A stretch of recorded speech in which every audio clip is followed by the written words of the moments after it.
Good morning and welcome to the Gospel Loft. We are still reading our book, When Angels Let You Fall.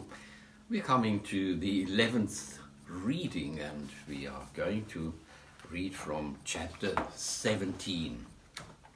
The mission work prospered and we experienced miracles, which only God can bring to pass. We also had to get used to things that only in Africa make sense. You have the watches and we have the time. Are expressions that white people have difficulties in understanding. The people we had to deal with could not understand that we were so hung up on being on time. There was an unlimited amount of time available and new time came along constantly, every day, and it was free. Tomorrow, the sun will rise again. I also gave pastoral lessons to young pastors who were working in our mission in Cape Town. I would like to put a few happenings on record which are too precious not to be put onto paper. It happened one Sunday morning on the way to an open air meeting. We had decided to go to a farm called Hodenbeck to have a church service there. About 500 meters before the T-junction, where we would have to turn left. To go to Hodenbeck, the Lord spoke to my heart and saying, "Don't go left, but turn right to the farm called Sonderwater." It was the farm that belonged to Koos Mouton. We had been there often to preach. I told my wife that there was a change of plan and we would go to Sonderwater instead of Hodenbeck. And so we turned right and we followed the road for about 15 kilometers. There was a small worker settlement where we normally stopped and then looked for a shady tree as we followed along a beaten gravel path to come to Tom's home. He was the shepherd. He stood on his concrete stairs with a guitar in his hand, dressed in his Sunday best. He waved to us. "Stop," he says. And then he explained that today we would have church in his house. Normally, I always chose a neutral place to preach so that everybody could come, even people who would not enter a certain house because of neighborly differences. Tom would not hear of it, and he insisted that the service would be held in his house today. We conceded and parked our pickup in front of his house. The singing took always the major part of the service, and it was often difficult to eventually get to the Word of God. Tom wanted to share something before I could get to the preaching. And this is what he says. "Last night I had a visitation," he says. "It was almost as if I was awake.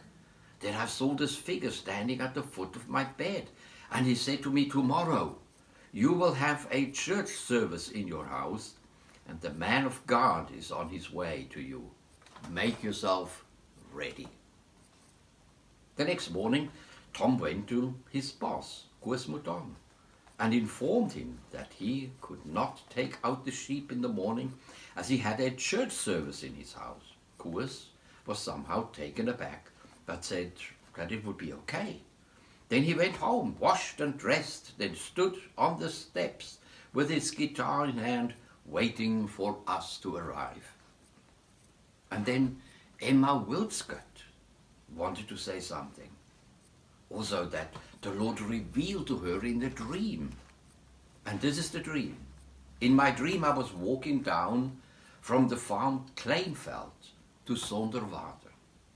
It was very difficult and my bad leg was paining badly. I wanted to go to the service at Tom in my dream. And then suddenly the picture changed and I was on the way back home, skipping and jumping through a meadow full of flowers, like a young girl. We knew Emma well. She had been in an accident and it was difficult for her to walk long distances. Yet according to her dream, she went down from Kleinveld, high up from the mountains down to Tom on Sunday morning. And nobody knew that we would be there, not even us at the time. Then we began to preach, and at the end we placed the chair in the midst of the people, and whosoever needed prayer came there for prayer. The row was always long, because the need was great, and often only God could help. And then it was Emma's turn. We laid hands on her and prayed for her leg. The Lord touched her that day. She was not so young anymore, but she joyfully and light-footed returned home up the mountain. It was almost like in her dream. A few years later, Emma and Willem, her husband, were looking for work at our farm. We had a few rules and regulations. We did not allow alcohol on the farm. If someone wanted to get drunk, he or she had to do it outside of the boundary. We also did not allow domestic animals like dogs and cats and chickens on the farm, mainly because of the mistreatment of the animals. The workers we had loved moving around. Animals were then tied to short chains without food or water or locked up in the houses until the traveling owners decided to return after the weekend, which could be on Monday or even Tuesday. Emma had 2 turkeys, a couple of ducks and 2 chickens. They promised faithfully that they would not travel and look well after the animals. Oh well, we made an exception, and they both moved in. For the Sand people not to go on tour at the weekend, it was almost an impossibility or a punishment. And 2 weeks later, Willem and Emma had to go and visit some relatives on top of Katbakis, the next mountain pass. What about your animals? I asked. No problem at all. We have taken care of it all. It was Friday late afternoon. Taken care of?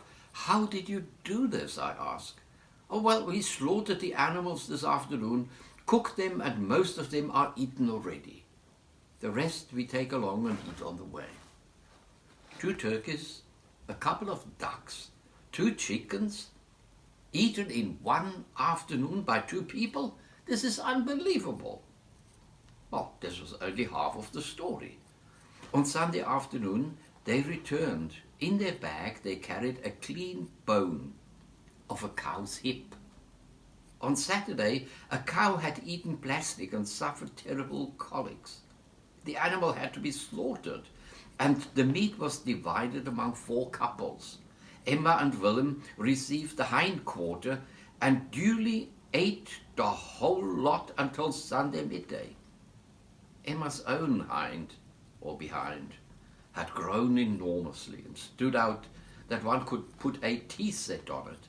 And after this, the 2 ate nothing for a week, and slowly their normal shape returned. Apparently, this was part of their eating philosophy. When you have, you eat it all, because it is easier to carry it along as body fat than to pack it and carry it in the bag. We also had another couple working for us. His name was Jonas and Katrina, his wife. They owned a car, an Audi with a Volkswagen gearbox. Engine and gearbox fitted like a fist on an eye. How they got it all together was a miracle in itself, and it remained a secret to this day. The first gear was in fact the 3rd gear, and one had to push the car to begin with until the 3rd gear had enough strength to move the car forward without help. As soon as the car was safely moving, the men pushing it jumped in, and off they all went. The car also had hardly any brakes. It was not roadworthy in any way, and the driver had no license to drive. Well, I made it clear to them that I would not come and tow the vehicle should they have a breakdown, as this was an extremely illegal affair. It took not long until the car landed in the bush, because the brakes failed, and the only way to stop the car was to drive through the bush off-road and upward against the mountain. They all got out, picked up the car, and carried it back to the road. It came to pass that one weekend this motorized metal box undertook a drive into the Tangwa Karoo. Everybody that fitted into the car went with, plus bedding, plus food, pots and pans, in short, half the household. The most important item was an empty 5-liter plastic can. And as soon as the petrol would run out, and this would happen very soon, as there was hardly any fuel in the tank, the first exciting drama would begin. The whole journey is about 150 kilometers, and the petrol in the tank would get them about 30 kilometers until it ran out. And so it was. Everything gets offloaded, then a fire is kindled at the side of the road, and tea is made. An 8-year-old boy is given the empty 5-liter can with the instruction to run to the next farm and buy, in brackets, some petrol from the farmer. The child, of course, had no money with him, but it sounded good to buy instead of to beg. The farmer knows the story, gives the 5 liters of petrol, and the journey goes on until the 5 liters have come to an end again. Now only 90 kilometers were left to the destination. The same story is repeated. Offload, make fire for tea, send the child with an empty can, and find a kind-hearted farmer. The psychology is worked out well, because 5 liters is the ideal measure to get it without pay. Amazingly, the journey never fails. There might be some delay or unexpected incident, but in general, it always worked out well. And then the unexpected happened. Halfway to their destination, on the loneliest road in South Africa, in the Ceres Karoo, between Ceres and Calvinia, a woman was hitchhiking. Well, they stopped, and the woman asked them where they were going. To Whitwell, they said. Oh, this is good, I'm also going there, she said. Had they said that they were going to London, she would have answered in the same way, I'm also going to London. The woman was 9 months pregnant, and the people had to squeeze together to get her into the car. She just wanted to get a little fellowship and an outing. Where to made no difference. Not long, and the pregnant woman began to grind her teeth. The contractions had begun, and soon the petrol ran out again. And this time the way to the farm was far for the 8-year-old, and they decided to just wait on the side of the road, made a fire, brewed some tea, and waited. The contractions came more frequent and more severe, but eventually a farmer drove by in his pickup and he stopped. He saw the suffering woman, loaded all and sundry onto the back of the truck, and took them all to his farm. The woman was helped by the farmer's wife, and she gave birth. The farmer filled the 5-liter can with petrol, brought the family back to their car, and wanted to continue with the woman and the baby to get them to the nearest hospital. No, no, the new mother protested. I'm fine, and I go with these people to the party where they are going to. She was firm in her decision to go to Whitwell, and they all lived together. Some time before my mother joined us on the farm, there was another short episode which is worth mentioning. We called it Pass the Buck Ministry. Until next time, when we will finish this chapter together.